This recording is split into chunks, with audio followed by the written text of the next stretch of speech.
Oi, YouTube. Eu não sei muito bem como começar isso daqui, mas eu acho que é assim como todas as conversas que eu tenho com as minhas amigas sobre coisas que estão há muito tempo na minha cabeça. Eu sempre quis fazer um podcast, mas pensar no rolê de subir para uma plataforma que eu não uso, porque eu não uso Spotify,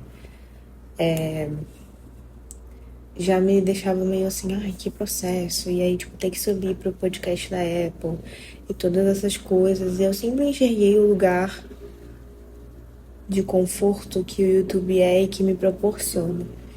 E hoje, pensando sobre algumas coisas, depois de escutar um episódio de podcast, eu escrevi algumas coisas no meu bloquinho de ideias. E enquanto eu tomava banho, eu pensei em seguir Não foi necessariamente um conselho, mas foi um aprendizado que eu tive com uma pessoa que eu gosto muito a respeito de pensar menos. Eu sou uma pessoa que pensa muito para fazer muitas coisas e pensar sobre fazer um podcast era sempre uma grande estrutura para mim.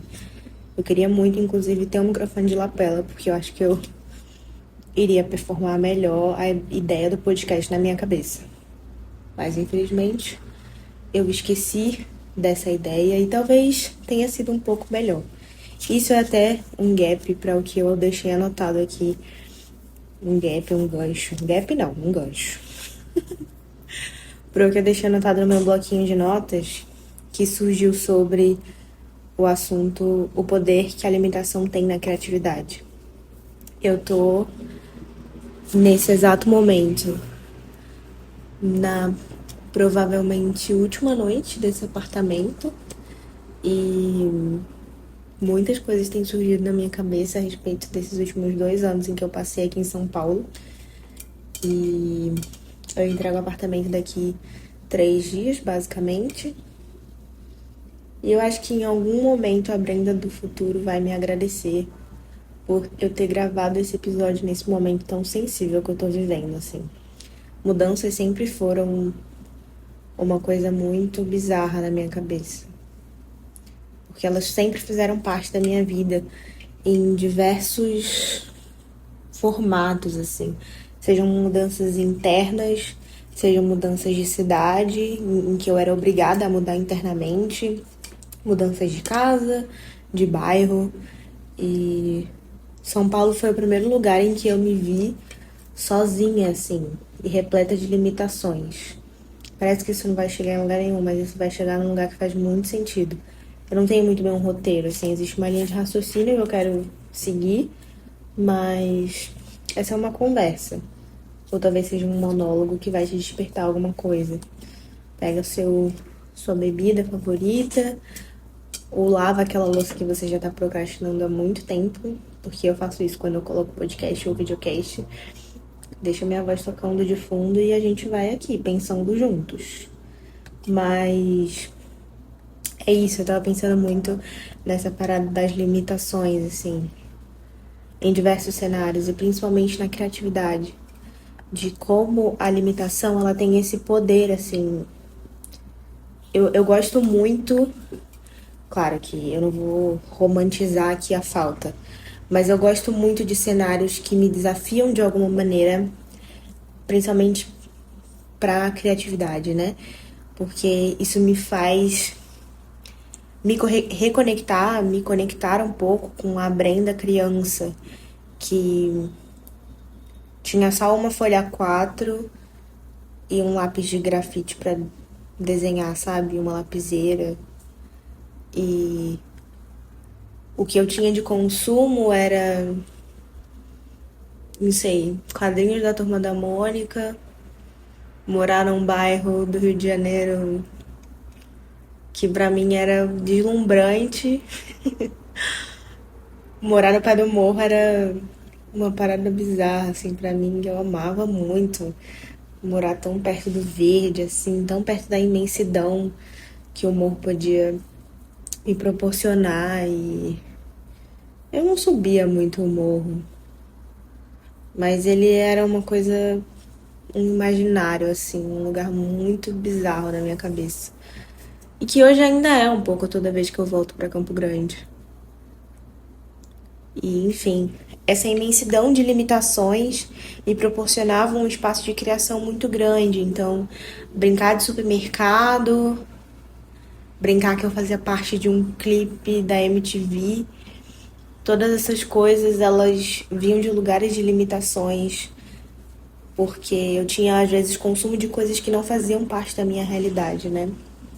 E era exatamente sobre esse ponto que eu estava pensando sobre a criatividade hoje. A respeito de que, inclusive, eu vi isso num vídeo do TikTok há muitos meses atrás, e isso fica perdurando na minha cabeça e voltando na minha cabeça em momentos muito convenientes, assim. E hoje foi muito conveniente esse vídeo voltar pra minha cabeça, essa fala específica sobre que nós não fomos criados para consumir da forma que nós consumimos hoje em dia, com tanto consumo, com tanto acesso, e saber de, né, sabe, dessa grandíssima quantidade de informações que a gente tem dentro das plataformas que a gente passa o dia inteiro tendo acesso, Instagram, TikTok, Twitter. Enfim, a gente sabe de coisas de lugares que provavelmente a gente nunca vai pisar na vida, sobre pessoas que a gente não consegue nem pronunciar o nome, mas ainda assim a gente guarda essas informações, às vezes elas somem ou elas acabam interferindo nas coisas que a gente expressa e coloca dentro das nossas conversas. E até a forma como a gente vê o mundo acaba mudando por conta desses pontos. E eu acho que existe um lado positivo nisso. A globalização, ela tem lados muito positivos, mas ela também tem uma... Eu não sei nem como definir isso, mas é a parada do consumir muito, no fim não consumir nada, porque a gente acaba não guardando nenhum tipo de informação. Então, volto pro ponto da Brenda, que queria fazer parte de um clipe da MTV, que acabou tendo acesso a uma realidade que não fazia muito bem parte da realidade dela. E talvez seja um exemplo muito aleatório isso que eu tô falando agora pra você, mas que na minha cabeça faz muito sentido, que ter acesso a uma realidade que não faz parte da minha me fez criar uma régua que vai para além de mim. E isso pode se tornar um símbolo de grandeza para que eu alcance esse lugar, mas também pode se parecer muito com a frustração de que talvez eu nunca alcance esse lugar. Então talvez eu nunca seja digna da criação que esse lugar parece para mim, ou da régua que esse lugar impôs para mim, de que criar precisa se parecer de um jeito, com uma luz específica, com um microfone de lapela e nas condições ideais para que eu performe do jeito que a minha cabeça entende, ou pelo menos aprendeu como a criação se parece. E eu acredito muito que nós somos criadores natos, né? Viemos de um criador e que é apaixonado pela sua criação, apaixonado pelo ato de criar, e é inevitável para nós não repetirmos e não refletirmos, já que somos imagem e semelhança. Então, quem estipulou que a criação ela deveria se parecer com aquilo que está dentro da nossa cabeça, sabe? E aí eu fui criando essa linha de raciocínio para mim a respeito de um exemplo também que pode parecer muito extremo, mas é sobre alguns criadores de conteúdo que estão, enfim, em diversas plataformas aí, mas que são os criadores de baixa renda. Às vezes são pessoas que você só scrollou e você nem lembra mais, mas que não fazem parte desse padrão que a gente conhece da criação, que vai fora, principalmente fora do eixo Rio-São Paulo-Sudeste, no modo geral, né? Eu tava pensando, tô olhando aqui o bloquinho, tava pensando sobre aqueles comentários que normalmente tem nessas postagens. Às vezes eu vejo isso muito no TikTok, principalmente. Alguns criadores de moda que não têm um iPhone. E que a qualidade do vídeo não se parece com aquilo que a gente tá habituado, mas ele tem um ótimo conteúdo. E aí tem os comentários assim, vai ter iPhone sim, vai ter parede rebocada sim. E mais uma vez eu não quero romantizar a falta aqui. Mas quem estipulou que o conteúdo ele precisa se parecer com essa fórmula que a gente está acostumado, né? Enfim, a imagem do iPhone. E eu trabalho com criação de conteúdo e eu sou extremamente refém disso, porque eu acho isso aqui um pouco limitado. Inclusive, acho o design e a forma como o Samsung tem feito telefones nos últimos anos uma coisa assim, creme de la creme, queria muito trocar, mas por conta do meu trabalho, infelizmente, pelo processamento de imagem, eu não consigo mudar de marca de telefone. Mas pensando sobre isso, né, de quem foi que ditou essas regras, de que a criação ela precisa se parecer com esse jeito para que ela se torne confortável para quem assiste. Então, nós paramos de nos adaptar pelo conteúdo das pessoas, porque mesmo que aquele conteúdo seja bom, se ele não tem o áudio que você está acostumado a escutar com o microfone da Holy Land, ele não vale a pena de ser consumido. E se tornou supérfluo tudo que a gente consome. E por isso que talvez seja tão comum pessoas com bloqueio criativo, porque nada é profundo o suficiente para que você consiga externalizar. Então, o bloqueio criativo, ele vem desse lugar de tipo, eu consumo muito e vejo muitas coisas e tudo mais, mas eu não consigo criar, e aí eu vivo nesse bloqueio criativo, mas é porque no fim das contas você não consome nada. Sabe aquele. Cara, é um áudio muito idiota, mas que meus amigos sabem que em momentos muito aleatórios da minha vida eu cito esse áudio do Bruno Henrique. Que é o Bruno Henrique assistindo um vídeo assim, aí ele fala pra entrevistadora, eu sempre vi esse vídeo, mas eu não lembro exatamente como que ele fala, eu sempre esqueci, eu já vi esse vídeo 80 vezes. Mas ele olha pro vídeo e ele fala assim, eu nunca assisti esse vídeo, eu tô vendo agora que você tá me mostrando. Eu sempre que vi essa imagem, eu não via, tô vendo aqui agora, porque você tá me mostrando. Enfim, é um vídeo muito idiota, mas ele pode se conectar com isso do consumo, de que a gente assiste, mas a gente não enxerga nada.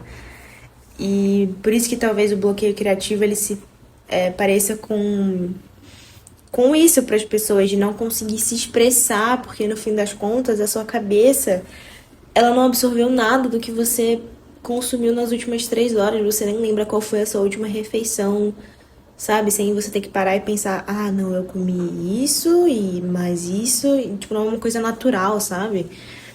E é isso, você não consegue se expressar porque na verdade você não tem nada pra falar, porque você não absorve nada do que tá acontecendo ao seu redor, porque você tá preocupado com o que você tem que fazer daqui a 5 dias, mas ao mesmo tempo você tá scrollando no TikTok pra saber o que tá acontecendo na briga da Malévola e da Jojo Todinho. Tipo, sabe? Eu não sei se faz sentido isso que eu tô falando, mas eu falo muito no Instagram sobre isso, assim, com um grupo, e que você que tá assistindo provavelmente faz parte do grupo também, ou venha para o lado do grupo da internet. Mas que às vezes as pessoas me mandam mensagem falando sobre a criação, de tipo, eu queria muito criar do jeito que você cria, eu queria muito, tipo, dá pra gente a fórmula de como você faz as coisas e tudo mais, e eu sempre falo muito sobre como a forma como você foi criado, como você foi feito, as suas vivências é o que agregam na sua comunicação. Então, as coisas que você tem, elas não são as mais importantes para que o conteúdo ele performe. Tipo assim, quem disse que performance é a coisa mais importante do seu conteúdo, sabe? Eu tô gravando um vídeo aqui que vai ter mais de 10 minutos, eu provavelmente não vou cortar esse vídeo, porque eu tô sem saco e sem tempo. E o meu objetivo não é performance. É literalmente eu sentei aqui depois de tomar um banho, passar o skincare na minha cara e tô falando com você sobre coisas que estão na minha cabeça. Pra uma pessoa que provavelmente não me conhece. E eu também não te conheço. Mas ainda assim, você decidiu sentar, abrir o YouTube e assistir esse vídeo sobre o meu ponto de vista a respeito desse assunto, que na verdade foram vários assuntos, né? E quando eu falo sobre criatividade, não se limita à criação de conteúdo, tá? Pelo amor de Deus, você pode ser um médico que é criativo dentro da sua área a respeito de como você trata seus pacientes e, enfim, mil opções. Mas eu falo sobre essa parada da criação, de você aprender a valorizar a forma como você enxerga o mundo e entender que vão ter pessoas que vão se interessar por isso, de que o seu POV, ele é muito mais agregador dentro da sua mensagem. E eu lembro disso a respeito de quem era barra quem é Jut Jut. Jut Jut. Gente, quem é essa mulher? Tipo assim, sentava em qualquer cenário dentro da casa dela ou dentro do Fiat Uno dela e falava sobre a vida de uma forma que realmente atinge os nossos corações até hoje, porque ela é uma personalidade que faz muita falta na internet. E nunca foi uma grande preocupação da Jut Jut ter um grandíssimo cenário, roupas da Bershka e, sabe, tipo, a expressão e a forma como ela enxergava o mundo era muito mais importante pra gente do que um microfone de lapela.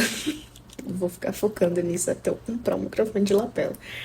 Mas eu acho que esse é o ponto, não deixar com que fatores externos limitem a forma como você enxerga o mundo, porque quando você era criança você nunca precisou de um microfone de lapela para fazer um vídeo cantando a música mais baixa da Beyoncé que passava na MTV e você não fazia ideia da tradução. Mas ainda assim, era muito divertido e fez parte de quem você se tornou hoje. É isso.